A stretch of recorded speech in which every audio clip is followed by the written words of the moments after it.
12th Business Max 2.3. First sum.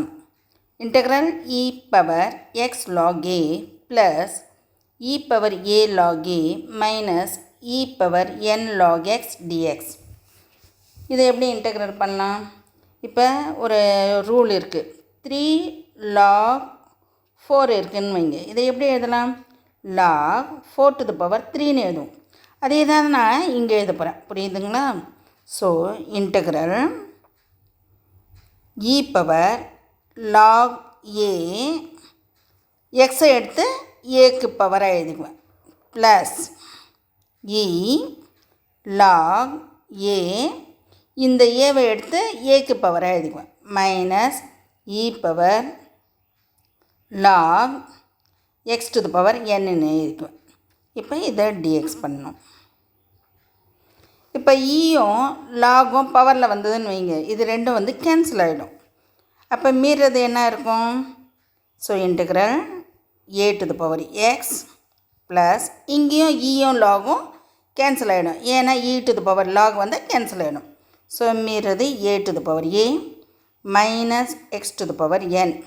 இது integral பண்ணும் dx.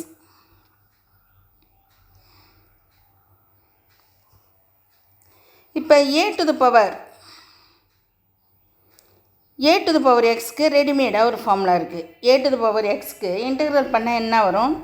A to the power x divided by log a. அந்த ஃபார்முலாவை இங்கே எழுத போகிறோம். புரியுதுங்களா? A to the power x divided by log a. இந்த ஏ வந்து இதில் கான்ஸ்டன்ட். ஸோ 5 இன்டெக்ரல் பண்ணால் என்ன வரும்? 5x வரும். அதே மாதிரி ஏ டு த பவர் ஏவை இன்டெக்ரல் பண்ணால் கூட ஒரு எக்ஸ் வரும். ஏ டு த பவர் ஏவை இன்டெக்ரல் பண்ணால் என்ன வரும்? எக்ஸ் கூட வரும். எக்ஸ் டு த பவர் என்னுக்கு என்ன integral? So X to the power n + 1 divided by n + 1.